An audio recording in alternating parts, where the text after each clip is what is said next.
Thomas the Tank Engine wouldn't stop being a nuisance. Night after night, he kept the other engines awake. "I'm tired of pushing coaches. I want to see the world." The other engines didn't take much notice, for Thomas was a little engine with a long tongue.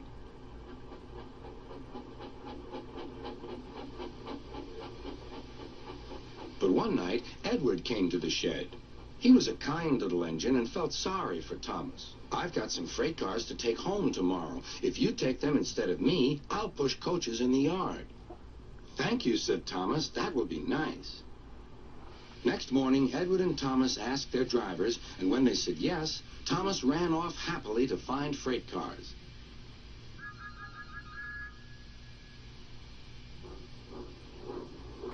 Now, the freight cars are silly and noisy. They talk a lot and don't attend to what they are doing. And I'm sorry to say, they play tricks on an engine who is not used to them. Edward knew all about the freight cars. He warned Thomas to be careful, but Thomas was too excited to listen.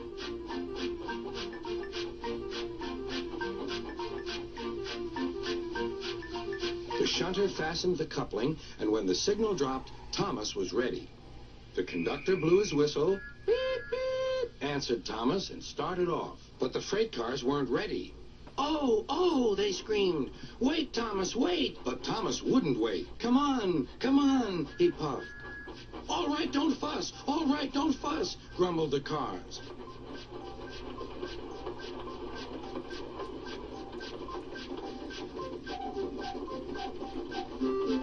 Thomas began going faster and faster. "Whoosh!" he whistled as he rushed through Henry's tunnel.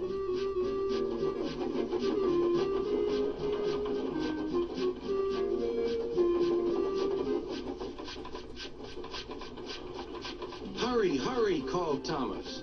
He was feeling very proud of himself. But the cars grew crosser and crosser. At last, Thomas slowed down as he came to Gordon's Hill.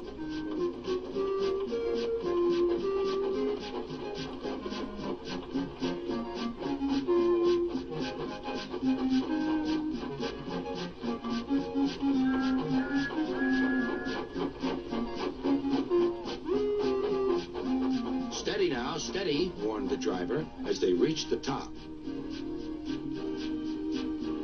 He began to put on the brakes. We're stopping," called Thomas. "No, no, no," answered the cars, bumping into each other. Go on." Before the driver could stop them, they had pushed Thomas down the hill and were rattling and laughing behind him. Poor Thomas tried hard to stop them from making him go too fast. Stop pushing, he hissed. But the cars took no notice. Go on, they giggled in their silly way. "There's the station. Oh, dear, what shall I do?" cried Thomas. They rattled straight through and swerved into the goods yard. Thomas shut his eyes. "I must stop." When he opened his eyes, he saw he had stopped just in front of the buffers. There, watching him, was Sir Topham Hatt. "What are you doing here, Thomas?" he asked. "I've brought Edward's freight cars," Thomas answered. "Why did you come so fast?" "I didn't mean to. I was pushed," said Thomas. "You've got a lot to learn about freight cars, Thomas.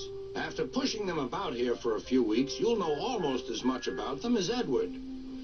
Then you'll be a really useful engine."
What a dream I just had.